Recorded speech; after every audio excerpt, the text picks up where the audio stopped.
Our Olympians have access to the resources that they need for sports psychology and mental wellness, but it starts earlier than that, right?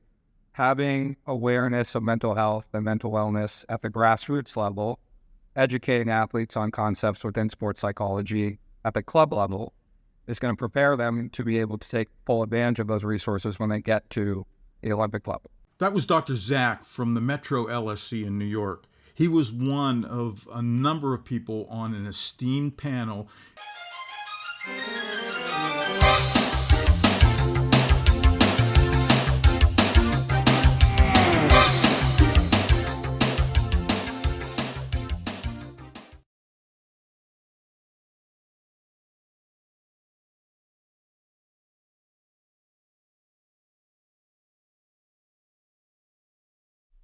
We are educators as coaches, and we're dealing with a generation of athlete now who more than ever before is skeptical, but also highly intelligent.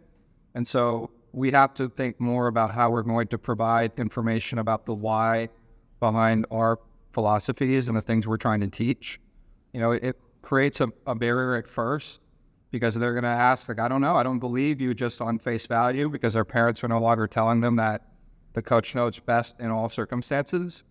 But if you explain things and you start to dig into the science behind coaching philosophy, they buy in, I think, more than any generation before them. And so there's an opportunity to really connect with those kids by understanding how to be better educators as coaches. What has changed for me over the last 5 to 8 years has been trying, I think I talked a little bit about it in my talk earlier, trying to set up situations where kids can learn more about themselves as opposed to me just dictating everything all of the time. And this is what you've got to do.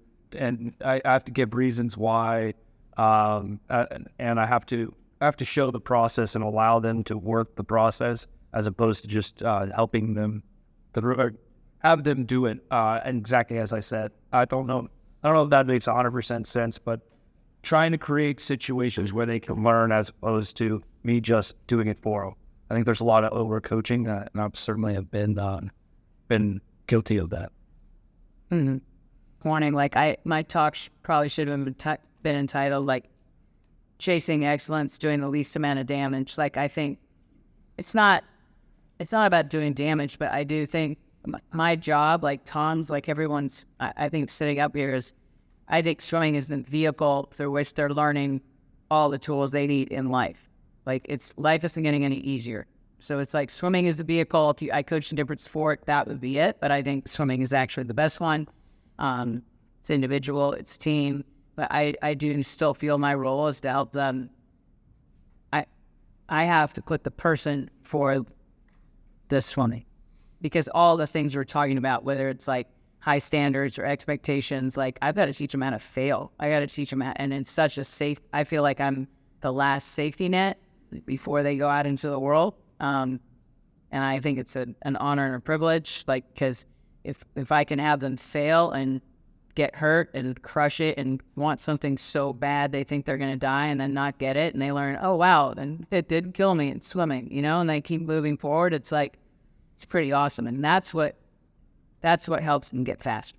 It's those lessons that help them get fast. I mean, we could talk about drills all day long, but it's also everything else with that, and creating opportunities for them to fail and succeed and do it around people that care a lot about it. Yeah, I disagree with all these guys about process. I just care about results. No,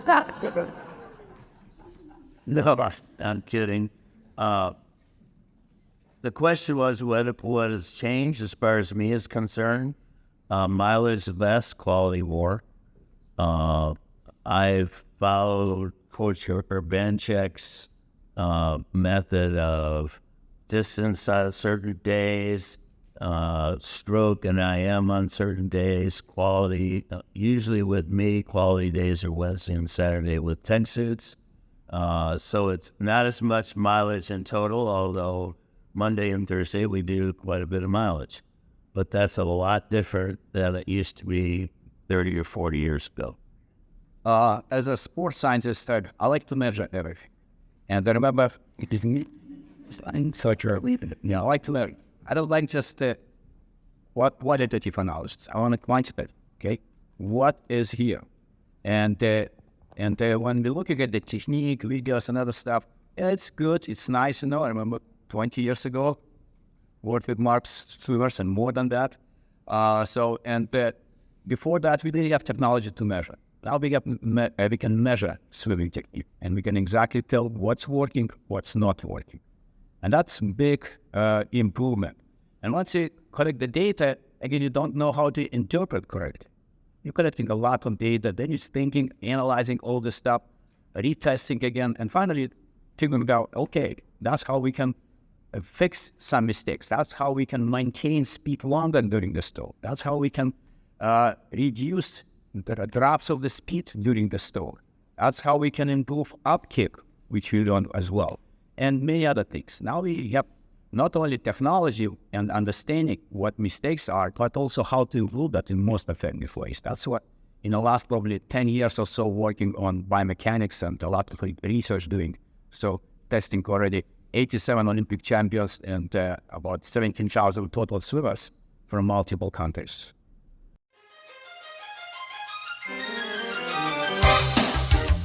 What is too young, or what is the appropriate age for that, for at least ownership to be introduced to the athlete, and so that they're taking responsibility for their own work, for their being on time at practice, all the little things that add up. My 3-year-old carried his own bag to swim lessons every day, and when he left it there, I sent him back in to get it. I can't stand, and I will let parents know when their 10-year-old walks in and mom or dad's carrying a bag, okay? I mean, it goes way beyond all of that as far as when it's not just swimming is 50% of it, maybe even less than that of the whole processes these guys are talking about. You gotta teach them a little bit of responsibility. What the age is, it's gonna be different, but tell you true, I don't think 6, 7, 8 is too early to be able to teach a kid to take care of his stuff. As simple as that. And there's too much what's it called, helicopter parenting going on. And at MEAC, we've always tried to avoid that stuff as much as possible. And let the kids be responsible with things. And it has over time become increasingly more difficult because their parents are doing everything for them, and the piles of stuff left after every practice is unbelievable. I mean, I know my own kids because I'm trying to bring them up like I'm thinking. My daughter. I don't know if my son ever lost anything. Of course, he became a Catholic priest, so maybe he had maybe he had some connections there or whatever. But my daughter didn't lose anything until like her junior year at college, and she always kept track of her stuff because I instilled that in them. And I think the more you can do to talk to your parents to let their kid walk. We don't have parents on the deck or really even watching practice that much. And, to drop the kid off, let the kid walk in, let them be responsible, and to Carol, let them fail a little bit, let them lose something, but don't go after a place for them the next day, make them be responsible. So I don't know if there is a too young they can start being responsible for themselves. I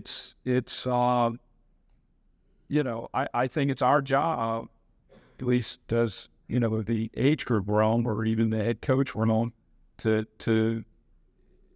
instill a little bit of that responsibility when as early as you can start doing it. Okay, I'm going to add on to Tom because this is an MBAC story, kind of to the next level. So I was at an Olympic Games, and I had gone on a van to go to the pool for finals. I was on the USA staff. I was the head coach of that one. And I sat on the bus. Chase, Kalish, Michael were on there. And there was another athlete gone on there. And when you think you're going to like win a medal or something, you have to take a bunch of clothes and shoes that you have to wear just for that. So they come in these boxes, and then you have your equipment bag, and they've always had theirs. And then we're sitting there, and then this other athlete came and got on, and his coach was carrying all that stuff. And Chase, NBA athlete, both of them, texts me. He's like, "Hey, Bob, carry my stuff into the pool. We need go take the car. Michael were like dying. And I gave him a look, and I actually did respond. And we'll tell you what was in the tent. But he just, that was the whole point. I don't do that. We do not do that. They carry their bags. They do all their stuff. I have never walked an athlete to the ready room in my life. They have to know how to handle their business and walk down there and take care of it. So I think that's what we're getting at here. And God knows, please, if any of you people write event numbers on their hands, stop doing it. I went to a meet one time, and there was a coach of another little team, which, interesting enough, we took over the clean bond. He was sitting in his team area, and I had a line of 50 kids waiting for the coach to write their event number and heat on their hand. I'm sorry. I come on, read a program. You know, I go and attend a couple of programs and put it around in the stands, and I always post one on the thing. They want to know what heat and lane they're on at. Go read the program, find out where you're at. You come back and tell me which you're at. But my kids were born, like, don't do anything for your kids that they can't do for themselves. For sure.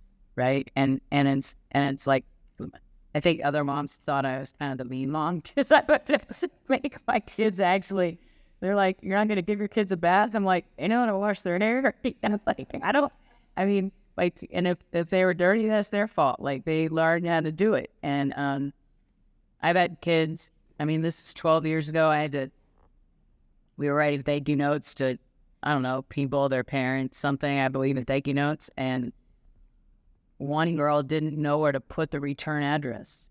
Like, she didn't know where to put the address anyway. She came up and she honestly said, how do I do this? Like, and I was like, wow. And I had another girl probably 8 years ago, and I'm not kidding, she didn't know how to use a can opener. Because I think she said, well, she didn't even know what it was. We were at the OTC, and she's like, she's learning how to cook, and she had one of those things in her house that was like, I guess, like, no. So I'm like, all right, like, but I just felt it's wild how little some of these kids know and it's a complete disservice.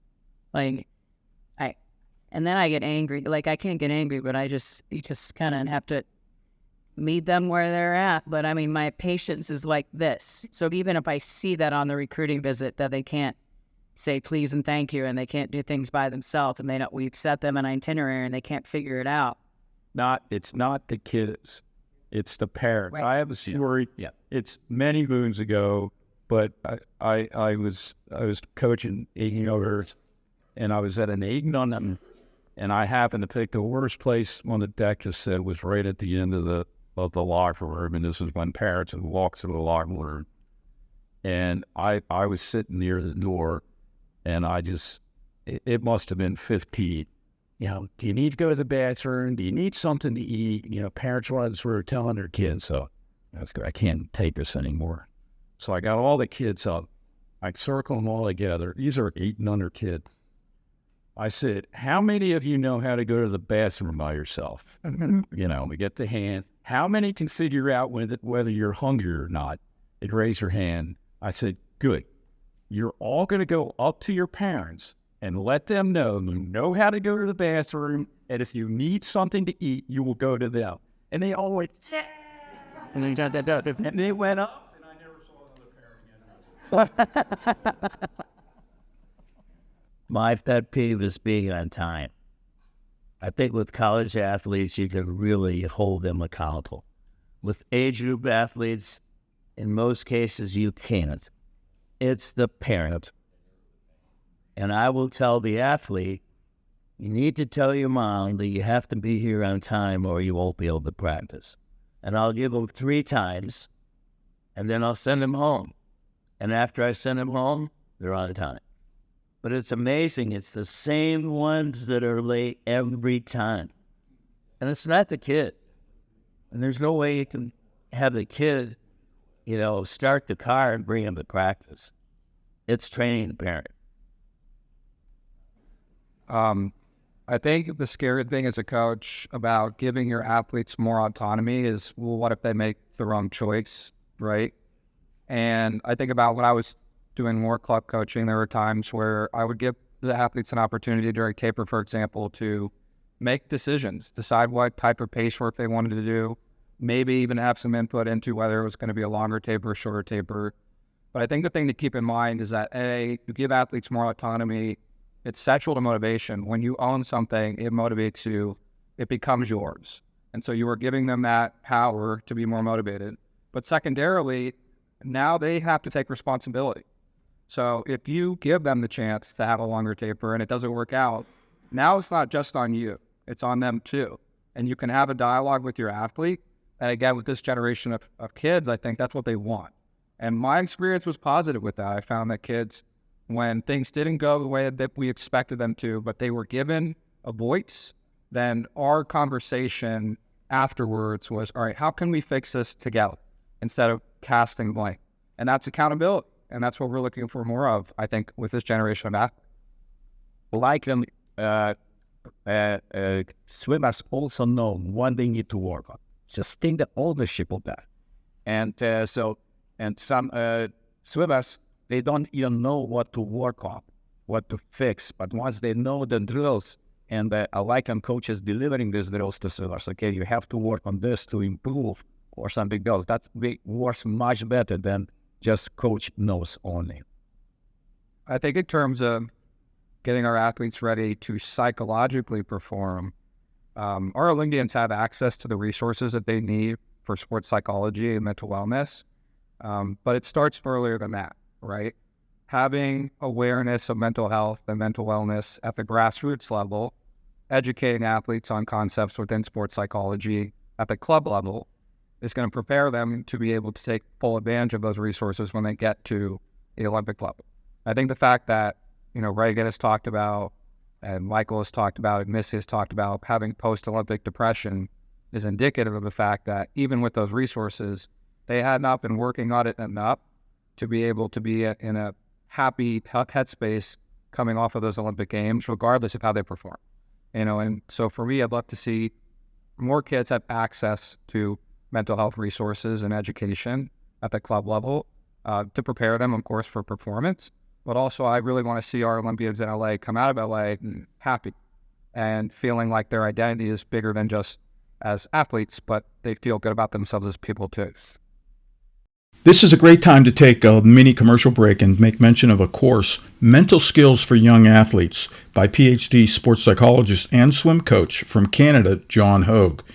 This is in the ISCA Learning Management System, and you'll want to get a site-wide license for your team after you've checked it out yourself. It's a fantastic resource that all swimmers and all young athletes should be able to explore and learn from. Our new TV show, Heavy or Not, has a deep dive associated podcast too. Stay in touch so we can include your wisdom in these endeavors. Sign up at swimi.org.